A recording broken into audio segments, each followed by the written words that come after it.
예, 수요일 묵상의 시간입니다. 복음을 전할 때 사람의 반응에 따라 반응하지 말라. 복음을 전할 때 사람들의 반응에 따라 반응하지 말라. 이런 제목으로 계속 묵상하겠습니다. 자, 어제 우리는 키프로스 섬 그 전도를 마치고 소아시아 지역인 그 밤빌리아 버가에서 마가 요한이 이제 도중에 이제 하차하는 그 사건을 통해 묵상을 해보았습니다. 자, 그렇게 이제 마가 요한은 할례와 율법에 대한 그 말씀으로 확인되는 그 확고한 그 믿음이 그 없이 그동안 성장하며 익숙했던 그 유대 공동체의 그 율법주의적 삶의 습관, 그 태도들이 예수님이 직접 만나주심으로 변화된 이 바울의 율법을 주신 하나님의 의도를 따라 믿음으로 살아야 된다라는 그 복음 사역에 대해서 이제 부딪히고 저항감을 가지면서 결국 이제 밤빌리아의 버가에서 이제 도중 하차되었다고 했습니다. 자, 우리가 이제 한 공동체 속에 살아갈 때는 내가 이제 어떤 가치를 가지고 어떻게 훈련되었는지를 잘 모르는 경우가 많습니다. 그러니까 아이들이 자랄 때도 한 가정 안에서 같이 어울리며 자라가기 때문에 이제 모르다가 점점 이제 뭐 학교를 가고 뭐 다른 친구들을 만나고 그러면서 이제 뭔가 다른 것들을 자꾸 발견하게 되죠. 그러니까 함께 있을 때는 그래서 모르는데 뭐 어떤 이유로도 이제 그 익숙하게 살아왔던 곳을 떠나서 생소한 어떤 처음 접하는 그런 공동체로 갈 때 뭐 다른 문화를 경험할 때 뭐 다른 친구들을 만날 때 보면 또는 이제 우리 공동체가 살아가고 있는 삶의 가치와는 같은 공동체, 교회로 말하면 같은 교회라고 말은 하는데 내가 우리 교회에 있을 때는 몰랐지만 이제 다른 교회로 가봤을 때 그래서 이제 같은 뭐 장로교 또는 같은 순복음 이래도 그 공동체로 가보면 이제 뭔가 그동안 내가 살아왔던 것과는 들어왔던 것과는 조금 뭐 다르게 들리는 또 다르게 보는 그런 가치들이 있구나라는 걸 알게 됩니다. 그 이민교회를 저희가 섬기다 보니까 여러 가지 이유로 이제 이 한국을 떠나서 이제 조국을 떠나서 이곳에 와서 이제 교회를 찾는 그런 사람들이 많죠. 그 대부분 교회는 다 똑같을 거다 그렇게 생각을 하면서 참석을 하게 되는데 그래서 처음 만남에서 이렇게 대화를 하다 보면 그런 자신들이 한국에서 아주 열심히 못했고 뭐 많이 게을렀고 이런 거에 대해서 굉장히 뭐 부끄러워하기도 하고 그래서 이번 기회를 통해 다시 이제 또 새롭게 하고자 하는 어떤 그런 겸손한 마음들을 얘기하기도 합니다. 그래서 특별히 신앙의 스타일이나 뭐 자신이 무엇을 믿는지조차 잘 모르고 그냥 교회를 다녀왔습니다. 그렇게 이제 얘기를 하는데 그런데 이제 우리 교회 안에 와서 하나님이 이 교회에게 주신 이 가치를 우리가 구체적으로 이제 실천해 나갈 때 함께 이 약속한 방법을 가지고 그래서 우리가 이 믿음으로 이제 그들을 인도하고자 하죠. 이 교회가 우리 교회가 가진 우리 멜번 시티 교회의 교회다운 모습으로 이제 인도를 하려고 할 때 이제 그러다 보면 이제 자신이 그동안 몸담아왔고 살아왔던 교회 자기 말로는 뭐 늘 게을렀고 잘 성실하지 않았고 뭐 그랬던 그리고 말씀 시간에도 막 졸고 그랬다고 생각했던 그런데 그동안 그렇게 자라왔던 그 교회 속에서 자신도 모르게 담겨진 습관과 그러니까 배워온 그런 가치들이 자기 몸에 배어져 있는 거죠. 그래서 이제 자꾸 이제 뭔가 이 교회가 어떤 것에 강조점을 두느냐, 어떤 방법을 추구하느냐에 따라서 자꾸 부딪히는 일들이 생길 수 있다라는 겁니다. 그때 이제 나름대로 생기는 그런 충돌 또 뭐 갈등이라면 갈등을 통해서 이게 뭐지 하고 성경을 좀 되돌아보고 그래서 성경이 말씀하시는 바를 좀 깊이 이렇게 좀 살펴보는 그렇게 되면은 이게 말씀 앞에서 이런 의미였구나라는 걸 알면 이제 동역자의 길을 같이 갈 수 있게 되거나 또는 오히려 이제 반대로 계속 이제 생각하는 훈련이 안 되고 그러다 보니까 요구받고 말씀대로 가고자 하는 어떤 그런 이 도전이 푸시가 되는 거죠. 그러니까 성경적으로 틀린 거 아니라는 건 분명히 알겠는데 뭐 오히려 더 이 성경적으로 보면 바르게 이거를 지금 설명하고 이게 바른 것이다라고 이제 추구를 하다 보면 그게 이제 적응하지 못하고 그래서 뭐 교회를 떠나는 그런 일도 많이 있습니다. 그러니까 이런 것처럼 마가 요한을 통해 지금 이 초대교회의 갈등, 이 아주 뭐 이방의 선교사로 부름을 받은 바울과 이런 갈등들을 이렇게 보면서 우리 바로 그런 걸 볼 수 있다라는 거죠. 그러니까 초대교회 세언약 공동체에서 그 대부분 이제 그 유대교로 있다가 예수가 그리스도시다라는 걸 믿으면서 교회, 새 언약으로 들어왔던 유대인들의 많은 사람들이 겪는 갈등이었다라는 겁니다. 그러니까 그런 갈등들이 바울의 선교 여정 그 곳곳에서 이제 가는 곳마다 그래서 그런 생각을 갖고 있는 그런 습관과 태도에 이렇게 물들어져 있는, 그러니까 자신도 모르게 익숙해져 있는 그런 유대 교도들과 부딪히는 부분이었죠. 그래서 그들이 이제 그 바울의 얘기를 듣고 말씀을 되점검하고 말씀 안에서 확인이 될 때는 이제 굉장히 그 어떤 협조적이며 또한 하나의 교회, 그러니까 새 교회에 시작된 하나의 동역자가 되는데, 그렇지 않을 때는 이제 굉장히 혼란스러워하다가 그런 이제 거절하게 되고 거부하게 되고 믿지 못하게 되면 아주 심각하게 핍박을 하고 박해를 하고 이제 그런 일들로 나타나게 되는 겁니다. 그러니까 이런 갈등들이 지금 이제 우리가 살피는 초대교회 이 여정, 이 바나바와 바울의 첫 선교 여정에서 선교지마다 나타나는 그런 현장이고, 또 이미 예루살렘에서도 여전히 이제 그런 어려움들을 겪고 자신들도 모르게 계속 그런 것 때문에 부딪히고 있는 그런 상황이었다라는 겁니다. 자, 그래서 어쨌든 그런 갈등으로 마가 요한이 도중에 하차하고 바나바와 바울은 계속해서 이제 선교의 그 여행길을 가는데, 그 길고도, 그 길도 이제 험하고 강도의 위협이 있다고 했었던 그 타우루스 산, 그것을 넘어서 비시디아 안디옥 쪽으로 이제 넘어가게 됩니다. 그러니까 시리아 안디옥과 다른 장소죠. 근데 지금 보면 여기저기 안디옥이라는 도시의 이름이 있으니까 이게 헷갈릴 때가 있습니다. 근데 이거는 마치 그 알렉산더 대왕이 그 자기가 점령하는 나라마다 이 헬라의 문화를 심겠다. 그래가지고 알렉산드리아라는 그 헬라의 도시들을 여러 나라에 세웠잖아요. 그것처럼 이 셀류쿠스 왕국의 경우도 그들이 이제 다스리게 된 곳곳에 자신들의 왕의 이름을 따서 이제 안티오쿠스라는 그 이름의 도시들을 세운 거죠. 그래서 이제 수리아의 안디옥, 거기 안티오쿠스가 셀류쿠스 왕국의 핵심 수도였고, 그리고 이제 소아시아 거의 대부분의 지역과 메소포타미아의 거의 전 지역을 지금 셀류쿠스 왕국이 통치하고 있었기 때문에 이제 이런 도시의 이름들이 종종 나타날 수 있는 겁니다. 그래서 여기 이제 비시디아 안디옥은 이 수리아 지역의 안디옥과는 다른 안디옥이다. 이런 거 잊지 마십시오. 지금 첫 번째 수리아 안디옥에서 떠나서 지금 또 비시디아 안디옥으로 가니까 이게 잘못 들으면 헷갈릴 수 있죠. 이런 것들을 잘 분별하시면서 읽어가고 살펴가기 바랍니다. 자, 그래서 바울과 바나바가 넘어온 그 타우루스 산맥이라고 그랬는데, 이 지도들이 지금 참 그려진 것이 정확하게 그려진 것들이 이렇게 없는 것 같아요. 있어도 이제 잘 이게 찾기가 쉽지가 않은데, 거기 이제 보면은 이 타우루스 산맥이라는 거는 지중해 연안, 그러니까 지중해 쪽하고 평행을 이루는 겁니다. 그러니까 동서로 이렇게 쭉 뻗은 그런 산맥을 말하는 거거든요. 그래서 서쪽에는 에그리디스호라는 에서부터 그 호수부터 동쪽으로는 유프라테스강 상류 유역까지 이렇게 완만한 곡선을 그리면서 쭉 뻗어 있는 그런 산맥으로서, 그러니까 터키의 등뼈를 이루고 있다, 뭐 그렇게 얘기를 하거든요. 근데 제가 사용했던 파워포인트의 그 그림에는 타우루스 산맥이 이 옆쪽으로, 오른쪽으로 그려져 있는 것 같아서 마치 없는 것 같아 보이지만 정확히 그린다면 이게 쭉 뻗어 있는 거라고 볼 수 있습니다. 그래서 터키는 전 지역의 평균 그 높이가 해발 1100m가 넘습니다. 산악국가라고 볼 수 있거든요. 그래서 국토의 한 5분의 1 정도만 해발 500m 이하죠. 그러니까 북쪽으로는 폰투스 산맥, 흑해인 쪽으로는 폰투스 산맥이 있고, 남쪽에는 이제 이 지중해 쪽으로는 타우루스 산맥이 이렇게 솟아 있는 겁니다. 그래서 동서로 뻗어 있는 이 타우루스 산맥은 동부에 있는 진로다이라는 이 지역이 굉장히 이제 높은 지역입니다. 여기 기록으로 보면 해발이 4,000m가 넘으니까. 그리고 타우루스 산맥은 대부분 이제 해발 한 3,000m에서 한 3,700m 정도 높이라고 볼 수 있고요. 또한 타우루스 산맥을 기준으로 해서 남쪽 산에는 작은 나무라도 있는데 북쪽으로 보면 거의 나무가 거의 없죠. 산에는 바위와 돌 이런 것들이 많이 보인다는 겁니다.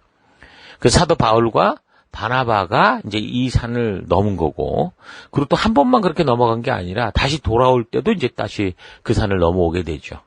근데 그 산이 그렇게 험난하기도 하고 또 이제 그 안에 강도들이나 이런 사람들도 참 많았다는 거죠. 자, 어쨌든 사도 바울의 전도 여행은 전도 여행이라기보다는 전투에 가까운 그런 어려운 길이라고 볼 수 있습니다.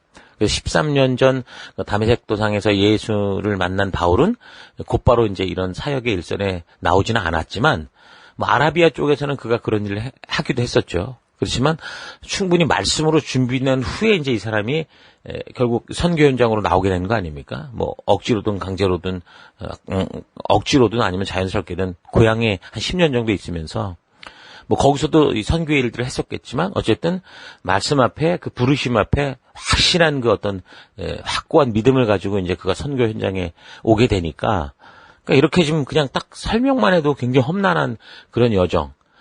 그런 데를 이제 포기하지 않고 담대히 나아가는 예수를 믿으려는 예수를 믿는 자들을 잡으려고 예루살렘에서 막 그 다메섹까지 막 그냥 쫓아갔던 그런 열정 있잖아요. 근데 그 열정을 가지고 이제는 그가 완전히 마음이 바뀌고 났더니 이제 예수가 그리스도라는 것을 전하기 위해서 뭐 그 어떤 험난한 길도 마다하지 않고 험난한 산도 마다하지 않고 그리고 막 대적해오는 그런 사람들도 마다하지 않고 그냥 그 사명의 길 전도자의 길, 부르신 그 길을 걷는 그런 길을 지금 가고 있는 겁니다.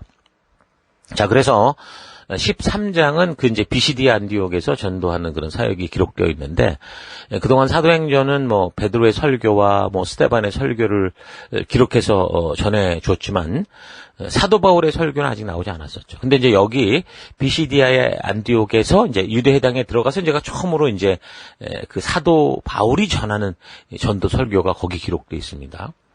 그게 이제 13장의 내용인 거죠.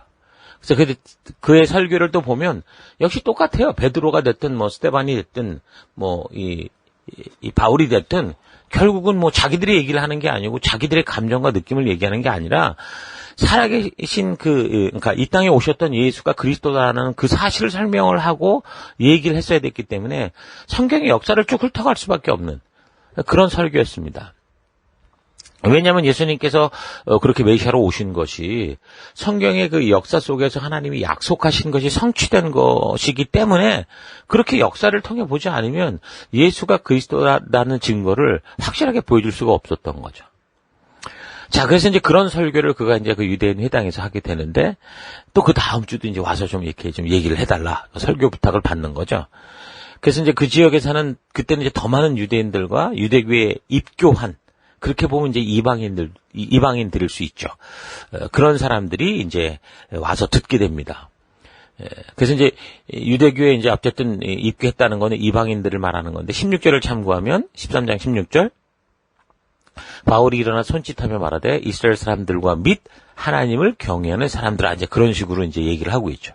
그래서 이스라엘 사람과 구별된 하나님을 경외하는 사람들 바로 이런 사람들이 바로 이제 그 입교한 이방인들이라 할 수 있습니다. 그러니까 이제 유대인들이 여러 가지 이유로 세계 곳곳으로 흩어져 버렸잖아요. 그 북왕국 때도 그랬고 또 결국 남왕국도 이제 다 그렇게 흩어져 가고 있었잖아요. 유대인들도 나름대로 그래서 이제 그렇게 흩어진 곳에서 자기들끼리 디아스포라를 유지하면서 같이 살 수밖에 없었지만 그렇게만 산 게 아니라 그곳에서 이제 나름대로 또 이제 하나님의 그 하나님 되심을 전하는 나름대로의 선교 활동을 했다라는 것을 볼 수 있는 거죠. 함께 그들의 삶 속에 들어오는 이런 입교한 그런 이방인들이 있다라는 걸 보면 당연히 그 과정에서는 할례를 받았을 것이고 분명히 그런 사람들일 겁니다. 자, 근데 그들의 전도로 말미암아 이제 이방인들이 이제 할례를 받으면서 유대교에 입교한 하나님을 경외하는 경건한 사람 이런 사람들이 이제 또 역시 이제 다시 말하면 성경과 역사를 좀 알고 그 문화 가운데 그 관계 가운데 연결된 사람들이 이 말씀을 듣게 되는 겁니다. 그래서 유대인들의 삶은 보면 굉장히 율법주의라고 할 만큼 율법 중심적 삶이었잖아요. 그러니까 다른 이방 민족이 볼 때는 굉장히 폐쇄적으로 보였지만 이 사람들이 사는 방식, 그러니까 하나님이 주신 삶의 방식은 적어도 그냥 막 감정 따라 막 그냥 느낌 따라 사는 이방 족속들이 볼 때는 막 자기들은 어떻게 보면 짐승 같은 삶이죠. 뭐 여자를 하는 관계에 있어서나 뭐 사람을 대하는 방법에 있어서나 이건 같은 사람이 아닐 정도로 그런 것들이 너무 많은데 하나님의 말씀을 근거로 비록 그게 너무 율법주의적이라고 하더라도 사는 이 유대인들의 모습을 보면 굉장히 사람의 인격을 존중하고 그런 인격적 삶의 모습을 보였다라는 겁니다. 그러니까 무엇보다 대부분 이방신들이 지니는 성적인 그런 의미가 담긴 그 상징물들의 그 천박함. 그래서 얘들의 이방신 섬긴다라는 자체가 그냥 음란이고 그냥 그 자체가 그러니까 그 문화 자체가 오늘날도 이 문화 자체가 뭐 여기 특히 동성애를 비롯한 뭐 이런 것들을 보면 그냥 그 자체가 눈살을 찌푸리게 하는 거잖아요. 누가 그 동성애들을 다 좋다고 그러겠습니까?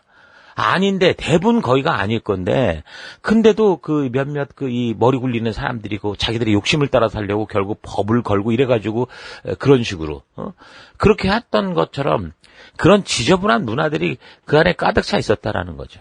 근데 유대인들은 뭐 그런 신의 어떤 형상은 보이지도 않아요. 보이지도 않은데 하나님은 살아계시다라면서 믿는 게 특이했고, 그리고 유대인들은 그 당시 유행하던 그런 세상의 음란한 그런 습관들, 태폐적인 뭐 술잔치 뭐 이런 아무튼 세상이 말하는 그런 것들과는 좀 다른, 그러니까 물질적인 것에 치중하기보다는 보다 영적이고 또 학문적인 것을 중시하고 또 가족을 소중히 여기고 일부일체의 삶을 살고, 그러니까 여러 가지로 세상이 봤을 때는 솔직히 자기도 욕심대로 살아가지만 저렇게 하는 게 너무 좋다라고 하는 하나님이 주신 그 삶의 법칙이잖아요. 그러니까 그런 닮고 싶은 하나님의 그 이 나라의 백성다운 그 가치를 따라 그런 삶을 살았던 겁니다. 그래서 유대인들은 저들이 가는 곳에서 그런 율법을 따르는 삶의 방식으로 이방 세계의 이제 주류 사회 속으로도 이제 점점점 이렇게 들어가는 그 중심을 잡아가는 그런 삶을 살아가고 있었는데, 로마 같은 경우도 그 유대인들이 살아가는 그 삶의 이런 모습들 때문에 그 이 로마의 그 이 귀족들이라는 사람들이 결혼을 할 때 그 유대 여자들을 굉장히 좀 좋아했다고 하잖아요. 다른 여자들은 완전히 뭐 개차반으로 살아가는데, 한마디로 그러니까 다시 말해 개차반이라는 게 세상의 문화 그대로 살아가는 거야. 바람 필 거 다 피고 할 짓 다 하고 그러고 살아가는데, 유대인들은 살아계신 하나님을 경외하는 사람이다 보니까 경건하고 거룩하고 순결하고 이런 사람들이 있었다라는 겁니다. 그래서 이제 로마 같은 경우도 그런 식으로 유대인들의 그런 가치 속에 이제 점점 그 이 많은 그 이 귀족들에서도 이렇게 흡수되는 그런 일들이 있었다라는 겁니다. 그래서 심지어 BC 1세기부터 AD 1세기까지 한 200년 가까이 로마 제국의 그 가정들에서는 심지어 안식일에 뭐 촛불을 켜는 그런 일들이 보편화될 정도로 그렇게 그런 일이 있었다 얘기를 합니다. 그래서 이제 로마의 철학자였던 세네카 같은 사람은 이런 현상을 보면서 유대인들의 풍습이 점차 보편화돼서 로마인들이 결국 유대인들에게 먹혀버리는 게 아닌가 우려할 정도다. 그렇게 얘기를 하죠. 그래서 주후 1세기, 그러니까 BC AD 1세기 로마 제국 전체 인구가 7천만이었는데 그중에 무려 10%인 700만이 유대인이었다라는 기록이 있는 것을 봐서는 그 철학자 그 세네카라는 사람의 염려가 단순히 어떤 염려 정도가 아니라 사실에 근거한 이야기다라는 걸 알 수 있었던 겁니다.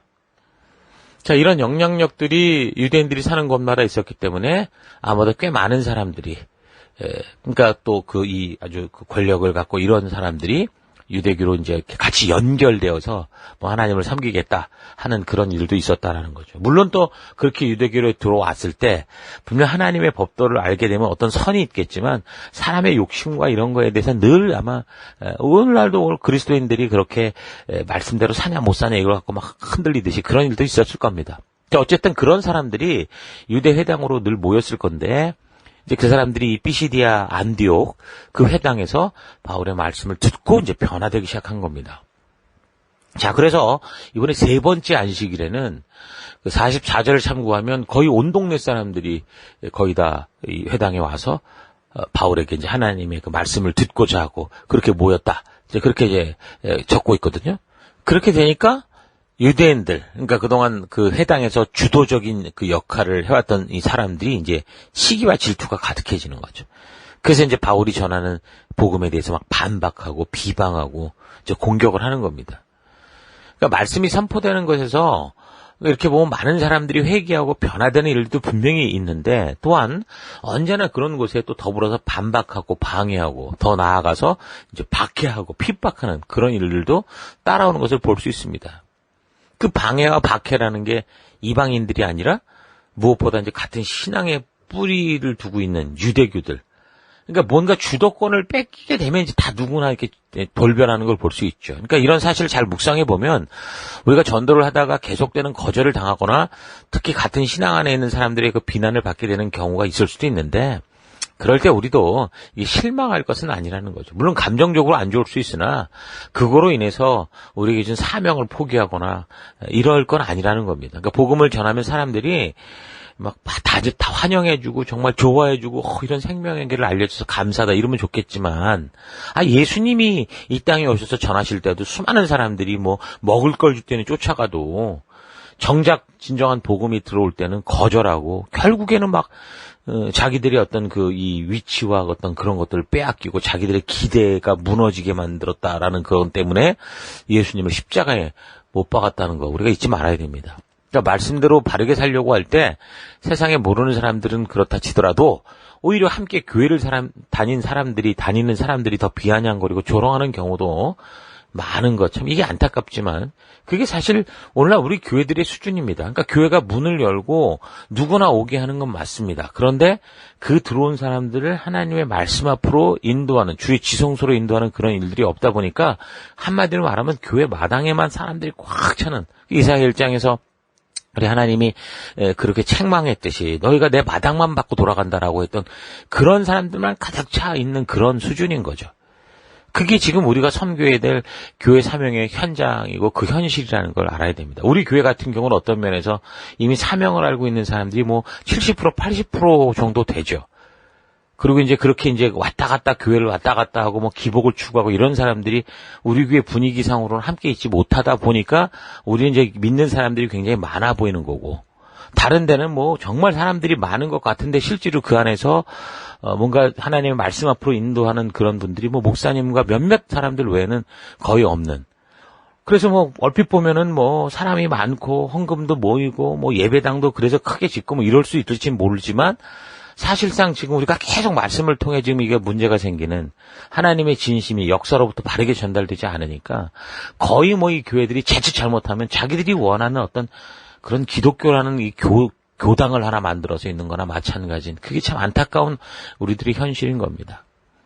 그래서 이런 현실이 지금 내가 겪고 있는 내 삶의 현장이 이렇다라고 하더라도 우리가 해야 될 일은 실망하지 않고 후회하지 않고 거기서 정말 그래서 나를 이곳에 보내셨고 나를 이곳에 있게 하셨구나라는 걸 알고 사도 바울처럼 바나바처럼 하나님에게 주신 이 역사 만나주신 그 확실한 믿음을 가지고 하나님의 말씀을 근거로 전하고 외치는 그런 삶들을 살아가는 그런 선교사의 길 부름받은 길에 서는 그때다라는 거 잊지 마시고 그 길을 우리가 묵묵히 걸어내는 우리가 될 수 있으면 좋겠습니다. 자, 그래서 바울은 반박하고 거절하는 유대인들에게 하나님의 뜻을 마땅히 먼저 언약을 맡았다라고 하는 너희에게 내가 전해야 되지만 그러나 너희들 스스로 지금 이렇게 복음의 소식을 듣고도 영생을 얻기에 합당하지 않은 그런 짓들을 하니까 이제 우리는 이방인에게로 향하겠다. 뭐 그런 정도로 선포를 합니다.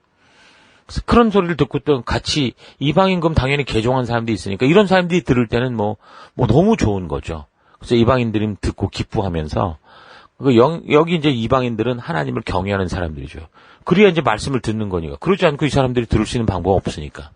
근데 어쨌든 이방인들이 왔을 때는 이게 뭐 유대인들이 특별하고 유대인들이 어쩌고 그런 줄 알았는데 결국에는 이 복음을 듣다 보니까 유대인이라는 문제가 아니라 예수를 그리스도 믿는 그런 하나님의 백성들의 문제고 이것이 이 복음이 이제 온 열방으로 퍼져간다라는 걸 아니까 너무 기뻐하는 거죠. 그래서 이 사람들이 기뻐하면서 하나님을 찬송하고 하나님께 영광을 돌리는데 그래서 이제 그 48절을 보면 그래서 그곳에서 영생을 주기로 한 자는 다 믿더라 이렇게 기록을 전하고 있습니다.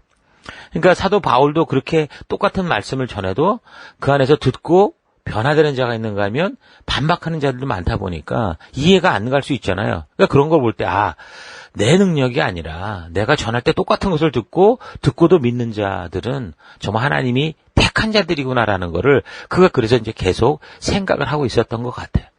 그래서 이제 누가가 이 기록을 적을 때도 그곳에서 영생을 주시기로 한 자는 다 믿더라 이런 식으로 전해주고 있는 거죠. 이제 그러나 이제 유대인들은 시기 질투해서 결국 사람들을 막 선동까지 해가지고 바나바와 바울을 쫓아내 버리는데, 그래서 이제 그렇게 비시디아 안디옥에서 유대인들의 핍박과 박해로 쫓겨나서 이제 그가 이고니온이라는 도시로 가게 됩니다. 자, 그게 이제 14장의 얘기죠. 14장 1절. 이에 그래서 이고니온에서 두 사도가 함께 유대인의 회당에 들어가 말하니 유대와 헬라의 허다한 무리가 믿더라. 그러나 순종하지 아니하는 유대인들이 이방인들의 마음을 선동하여 형제들에게 악감을 품게 하거든. 또 이렇게 또 이제 방해를 하기 시작하죠. 그러니까 복음은 그렇다니까. 누구에게나 환영받는 게 아니라는 거 잊지 마십시오. 나는 정말 이 기쁨과 이 벅찬 은혜를 경험해서 정말 그 기쁨을 전하는데, 그거로 인해서 정말 변화되는 사람도 있겠지만, 그러나 아닌 경우도 많다라는 겁니다. 그래서 so what? 이렇게 하는 사람이 있다는 거죠. 그래서 이제 미리 택한 사람, 준비된 사람에게는 복음이 들어가는 것처럼 보이는 거고, 그래서 여러분들이 복음을 전할 때 우리가 환영받지 못하고 반발을 당하고 공격을 받지 못해도 우리가 할 일은 반응을 보고 하는 게 아니라 사명을 따라가는 거니까 적어도 우리가 전할 수 있을 만큼은 전하고, 또 예수님도 그렇게 말씀하셨잖아요. 제자들을 그 선교 현장에 보낼 때 듣는 자들에겐 들어가서 같이 음식도 나누고 이 기쁜 소식을 전하고, 또 병든 자들 기도해서 하나님이 정말 회복하시는 그런 일들을 함께 누려라. 그런데 그렇지 않으면 발에 먼지를 털어서라도 그냥 그렇게 놓고, 그러나 하나님의 이런 나라가 이미 임했다라는 거를 전해라. 그렇게 말씀하셨던 그런 일들이 지금 바울의 때나 또 우리의 때도 똑같다라는 거 잊지 마십시오. 그래서 14장 3절, 두 사도가 오래 있어. 그러니까 그 이고니온에 오랫동안 머물렀다는 거죠. 주를 힘입어 담대히 말하니 주께서 그들의 손으로 표적과 기사를 행하게 하여 주사 자기 은혜의 말씀을 증언하시니. 그러니까 이 순종하며 전하는 이 사람들의 이 순종을 통해서, 바울과 바나바의 이걸 통해서 성령이 직접 행하시더라라는 겁니다. 그러니까 우리도 똑같은 거예요. 우리의 셀 속에서 우리가 할 일은 그들이 듣고 어떻게 반응을 하든 우리는 하나님이 말씀하시고자 하는 그 진심을 전하는 자가 돼야 되는 거죠. 그리고 꾸준히 우리가 이곳에서 머물러 이 사명의 길을 감당해 갈 때 어떻게 하는 거예요? 성령께서 이제 우리를 통해 하나씩 변화시켜 가신다라는 겁니다.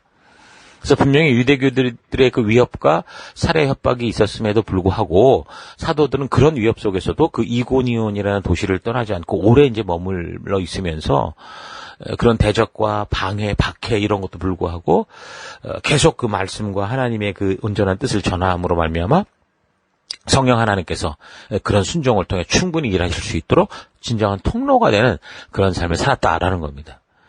그리고 담대하게 순종할 때 주께서 스스로 전하는 자들의 말씀이 진실이다, 이들이 전하는 것이 진실이다라는 것을 증거를 하시는 거죠. 오늘도 우리가 그러는 겁니다. 우리가 설득하는 게 아니라 우리는 사실을 전하고 바른 바른 그 하나님이 해오신 일을 설명할 때 성령께서 그것을 이제 증거하시게 된다라는 거죠.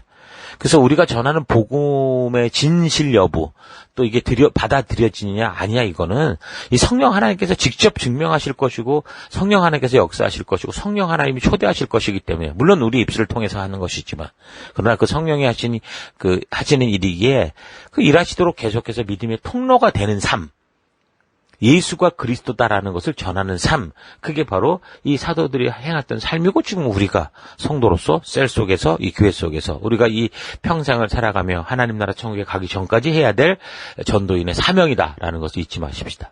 그러니까 여러분들이 서는 곳에서 복음을 바르게 전하고 또한 연결된 생명을 세워나갈 때 적극적인 환영보다는 입을 닫게 하는 그런 부담을 주고, 더 나아가서 부딪히는 많은 영적인 충돌이 있을 겁니다. 반감을 느끼기도 하고 조롱을 느끼기도 하고, 우리가 셀 속에서 오랫동안 사역하다 보면 네네 다 그렇게는 하지만 전혀 삶이 변화되지 않는 그런 걸 보면서 때로는 무시당하는 것 같은 느낌이 들 수도 있죠.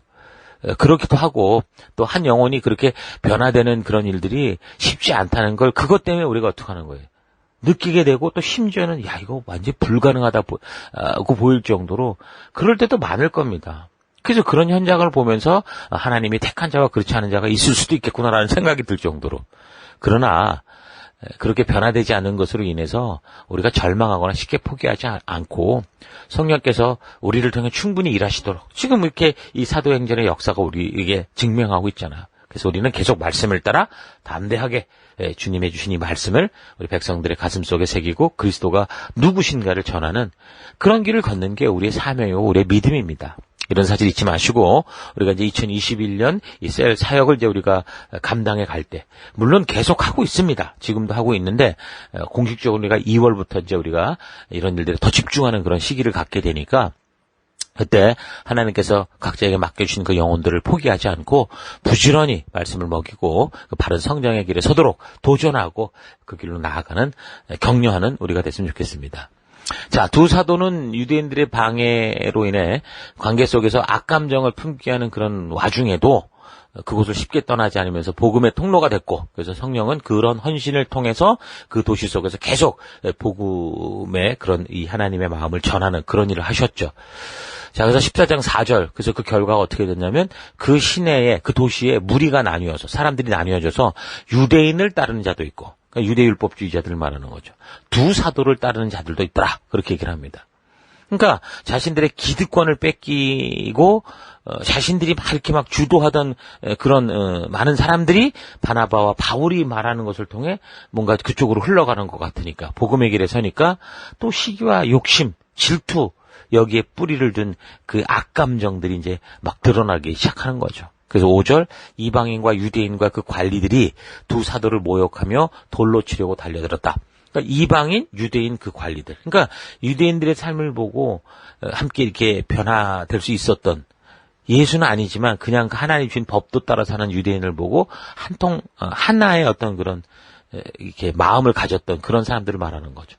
그래서 6절 그들이 알고 도망하여. 그러니까 바울과 바나바가 그런 소식을 알고 이제 도망간 거죠. 루가오니아의 그러니까 또 다른 지역이죠. 두 성 루스드라와 더베와 그 근방으로 가서 거기서 복음을 전했다. 그렇게 얘기를 합니다. 그러니까 결국 유대인들이 시기심에 이 두 사도들을 죽이려고 하니까 이 이고니온을 피해 나와서 다른 도시로 간 겁니다. 루스드라라는 데 가서 복음을 전하죠. 그러니까 예루살렘에서 그 박해가 일어났을 때 성도들이 도망쳤잖아요. 근데 도망친 것에서 도망자로 산 게 아니라 전도자로 살아갈 때 어떻게 한 거예요? 그 복음이 온 유대와 사마리아와 또 거기에 뭐 아프리카 지역으로까지 그렇게 이제 퍼져가게 됐었죠. 그것처럼 성도된 우리가 세상에 어떤 살해 위협이 있을 때 도망갈 수 있습니다. 우리도 피할 수밖에 없는 때가 있어요. 그러나 잊지 말아야 되는 것은 우리가 도망갔기 때문에 도망자로 사는 그런 게 아니라 우리가 그 지역을 벗어나 더 넓은 세계 속으로 가게 되는 거고, 그래서 우리 예수님의 소식을 전하는 전도자로서 또 살아가는 거, 이거를 잊지 않으면 됩니다. 그러니까 위협을 피해 도망칠 수는 있겠죠. 그러나 위협을 피해서 다른 지역으로 간 그곳에서 도망자로 살지 않고 전도자로 산다면 오히려 복음은 어떻게 하는 거예요? 그렇게 더 멀리 땅끝으로 전파되는 일들이 생기는 겁니다. 그래서 바울과 바나바가 이고니온에서 자신들을 죽이고자 하는 유대인들을 피해서 루스드라로 도망을 갔을 때 도망자가 아니라 전도자가 됐잖아요. 그러니까 그곳에서 나면서부터 그 안진뱅이 된 사람을 치유하는 그런 역사가 거기서 또 일어나거든요. 도망을 쳤는데 거기서 전도자의 삶을 사니까 그런 역사가 또 일어난 겁니다. 그래서 결국 신만이 할 수 있는 막 그런 일들을 한 거예요. 세상이 볼 때는 완전히 신이 아니고 할 수 없는 그런 일을 한 거 아니에요. 다친 사람이 아니라 나면서부터 안진병이 된 사람이 일어났으니.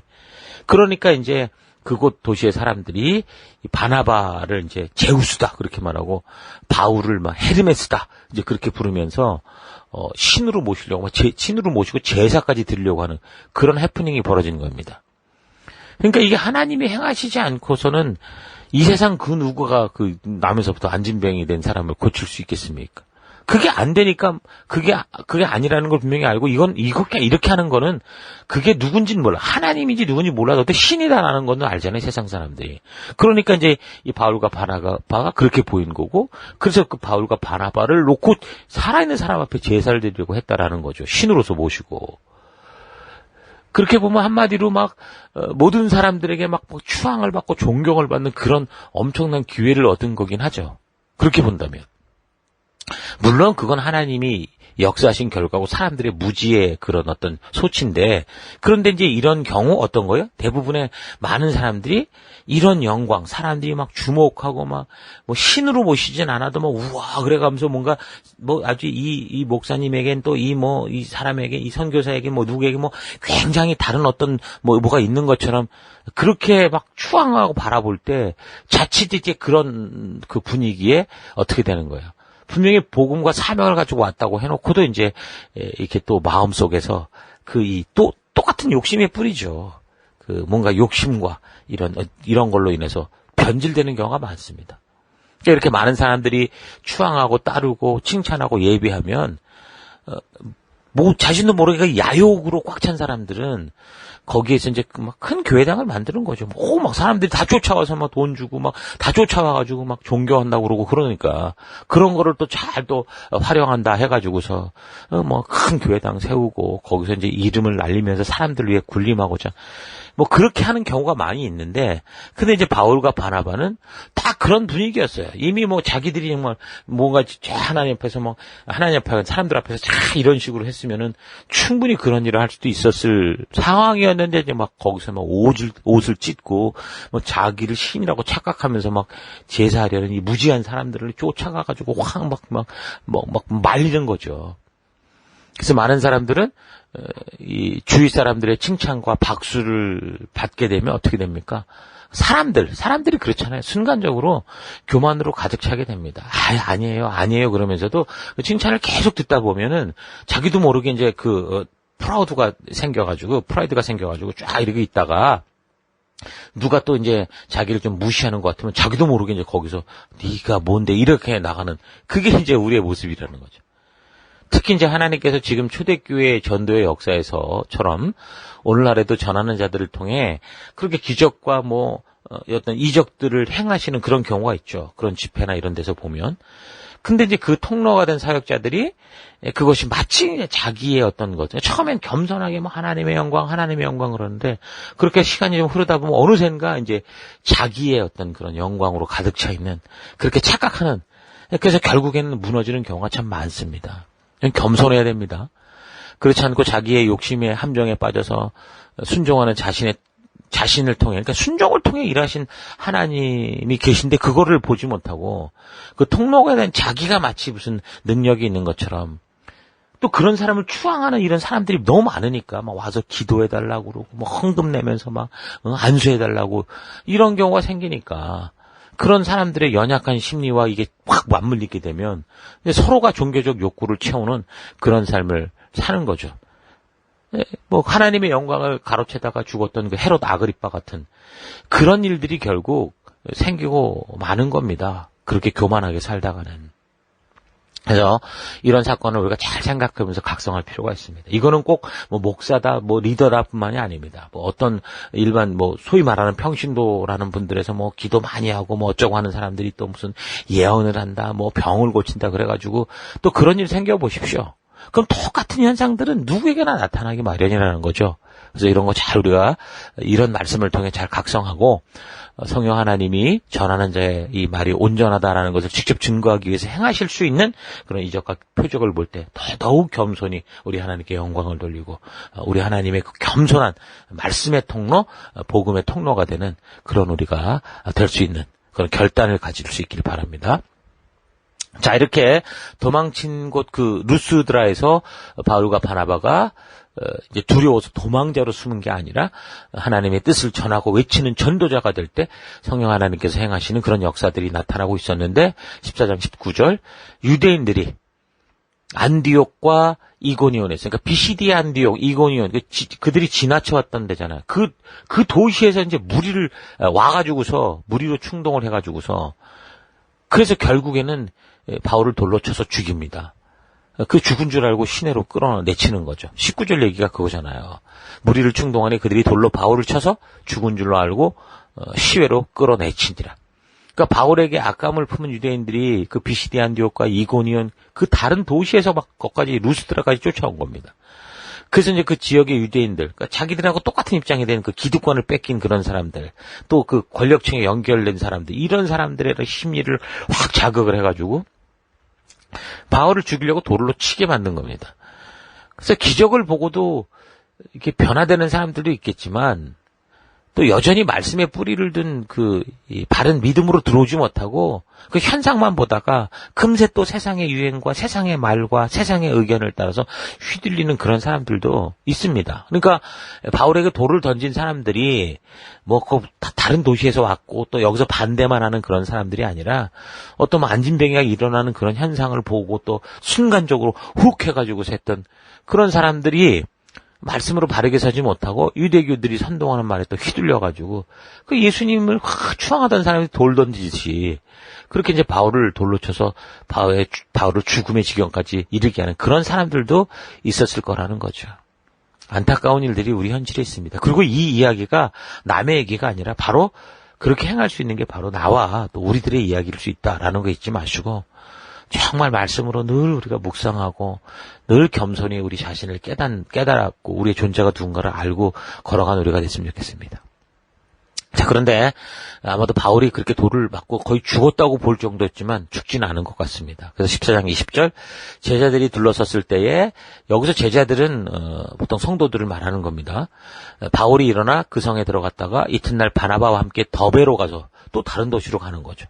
21절 복음을 그 성에서 전하여 많은 사람을 제자로 삼고 이렇게 얘기를 합니다. 그러니까 돌에 맞아 죽은 줄 알았던 바울이 일어나서 하는 일은 그 도시에서 도망치면서 하나님을 원망하고 뒤로 물러가 피해서 숨은 게 아니라 오히려 계속해서 자신의 사역을 감당해 나가는 거였습니다. 그래서 우리는 종종 교회를 다니다가 사람들에게 말로 상처를 받아도 교회를 나오지 않으려고 하거나 잘 감당하던 사역도 집어치고 포기하는 경우가 많죠. 또 오늘 본문의 바울을 보면서 우리가 행하는 이 생명을 섬기는 사역이 사람을 위해서, 사람에게 보이기 위해서 이런 것인지 아니면 하나님께서 내게 주신 사명이기에 내가 하나님 앞에서 행하는 사역인지 우리가 잘 생각해 보면서 바울이 이런 정신을 잘 본받으십시다. 그래서 우리도 어떤 상황과 환경이 우리에게 다가온다고 해도 끝까지 우리의 믿음의 길을 걸어가는 우리가 됐으면 좋겠습니다. 그래서 14장 21절 루스드라와 이고니안과 안디옥으로 돌아가서 제자들의 마음을 굳게 하여 이 믿음에 머물러 있으라 권하고 또 우리가 하나님 나라에 들어가려면 많은 환난을 겪어야 할 것이다 하고 이 구절 속에서 사도 바울은 성도로서 우리가 어떤 삶을 살게 될 것인가를 분명하게 보여주고 있습니다. 그러니까 이 구절을 통해 알 수 있는 교회와 성도의 사명은 뭡니까? 달콤한 그것만을 전하는 게 아니라 말씀대로 살 때 분명히 저항과 환난이 있다라는 것을 알리고 그럼에도 불구하고 믿음에 머물러 사는 그것이 빛을 밝히는 그 모습이 하나님의 자녀들이 이 땅에서 살아가는 삶이다라는 것을 알려야 되는 겁니다. 그러니까 성도의 삶은 예수 믿으면 돈방 속에 앉고 하는 사업마다 대박치고 모든 문제가 해결되고 그러는 게 아니라 오히려 말씀대로 살려고 할 때 세상의 그 사회와 그 사람들과 가치가 틀리기 때문에 거친 방해가 있을 수 있고 그 박해가 있을 수 있다. 그러나 그럼에도 불구하고 하나님이 주신 이 말씀의 가치대로 하나님 나라 백성답게 걸어가는 것. 굳게 서서 각자 보냄을 받은 이 삶의 터 곳곳에서 거룩하게 구별된 그 백성으로서의 삶, 빛을 비추는 삶, 말씀의 가치를 따라가는 삶이 바로 성도의 삶이다. 라는 거. 이걸 전해야 되고 우리부터 사실 이걸 잊지 말아야 됩니다. 여러분부터 착각하지 마십시오. 우리는 바로 이 어둠 속에 그래서 빛으로 그 썩어가는 곳에 소금으로 보냄을 받았다.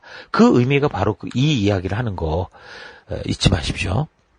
달콤한 말로 사람을 불러 모으는 게 아니라 세상이 처한 현실, 눈으로 보이지 않지만 지옥으로 가는 이 세상의 끝을 알리고 그 길에서 나올 수 있는 그래서 우리를 보내신 하나님이 준비하신 그 예수에 대한 이 복음의 생명의 길을 전하고 그 예수님과 동행하는 삶이 구름 타고 가는 삶이 아니라 좁은 길이지만 생명으로 가는 길이다라는 것을 온전히 알리는 것. 그게 진정한 복음 전도라는 거죠. 자, 그래서 이런 일을 겪으면서 사도 바울이 저들이 전도를 하며 거쳐갔던 그 도시들을 다시 거꾸로 더베가 끝이었으니까 더베에서 루스드라로 이고니온으로 그다음에 피시디아 안디옥을 거쳐서 버가로 나오면서 이제 또 오는 길에 이제 이 되돌아 나오는 길에 복음 앞에 그 이제 나왔던 그 제자들에게 마음을 말씀에 기초한 그 믿음에 굳게 서게 하고 그 믿음을 격려하고 그리고 이제 리더들을 또 세워서 교회와 성도를 맡깁니다. 장로들을 세우는 거죠. 그래서 버가에서 배를 타고 다시 수리아 지역 안디옥으로 이제 돌아오게 되는 것. 이게 이제 사도 바울의 1차 전도 여행의 여정이었고, 이 과정을 보통 한 1년 이상, 한 2년 정도 걸렸을 거다. 그렇게 볼 수 있습니다. 자, 우리는 사도 바울과 같이 이 복음의 증인으로 부름을 받았다는 거 잊지 마시고, 바울과 바나바가 걸었던 이런 선교의 여정을 우리가 계속 잘 살펴가면서, 우리도 지금 그런 보냄을 받은 우리의 각 처에서 그런 믿음의 길을 걷는 우리가 됐으면 좋겠습니다. 예, 오늘 하루 나는 바울과 같이 예수님을 만나 이 복음의 증인으로 부름을 받은 성도로서 지금 어떤 삶을 살고 있는가, 우리가 잘 되돌아볼 수 있기를 바랍니다. 바울의 시대와 지금의 시대는 분명 다른 환경과 다른 상황인 것은 분명합니다. 그러나 그때나 지금이나 더더욱 분명한 것은 성도를 제자로 부르셨다는 것과, 그래서 모든 성도는 그 복음을 전하는 자로서의 하나님 나라 백성된 삶이 시작됐다. 전도자로서 하나님 나라 백성으로서 살기 시작했다라는 겁니다. 그 당시처럼 현재 험난한 환경과 여건 속에 있는 그런 나라들도 있긴 하지만, 지금 우리가 살아가는 이곳 호주나 한국 같은 경우는 전혀 다른, 마치 천국과 같은 곳으로 축복된 삶을 사실 우리가 누리고 살고 있죠. 그러나 우리의 사명은 여전히 분명합니다. 단지 회당, 교회로 잘 모이고 흩어지는 교회당만 왕복하는 그런 삶을 넘어서야 됩니다. 그렇게 하려고 우리를 부르신 게 아닙니다. 그런 거 유대교들도 율법을 따라 살아갈 때 이방인들이 보고 닮고 싶고 함께하고 싶어서 유대교를 개정하는 그런 입교하는 열매들을 볼 수 있었잖아요. 그러니까 율법의 정신, 하나님의 의도를 바르게 알고 살아가는 삶에는 분명히 세상의 삶에 좀 지친 그런 사람들의 관심과, 그래서 거룩하고 순결한 이 성도의 삶, 뭔가 어려움 속에서도 살고자 하는 그런 의지를 갖고 사명을 갖고 살아가는 이 삶을 담고, 그런 진정한 생명력을 갖고 싶은 그런 것이 있다라는 거죠. 그래서 이 말씀 자체대로 살아가는 그런 능력이 있다라는 거를 지금 유대교들이 살았던 걸 봐도 우리가 증명을 할 수 있는 겁니다. 그래서 우리도 이 시대를 살아가면서 그런 유대교들처럼 그렇게 세상에 결국 담고 싶은 그런 존재로 하나님의 말씀의 가치를 따라 살아가는지, 아니면 자기가 생각하는 하나의 종교의 굴레에서 살아가면서 세상의 손가락질을 받고 있는지 잘 생각해 보십시다. 복음과 성경, 하나님의 역사와 성령님의 사역에는 아무런 하자가 없잖아요. 그리고 그들은 이 성경과 하나님은 변치 않아요, 영원히. 그렇다면 바로 내가 살아가는 삶의 결과로 인해서 그리스도의 향기가 나기도 하고, 또 부패한 종교의 그런 냄새, 썩은 연기가 나기도 한다라는 거죠.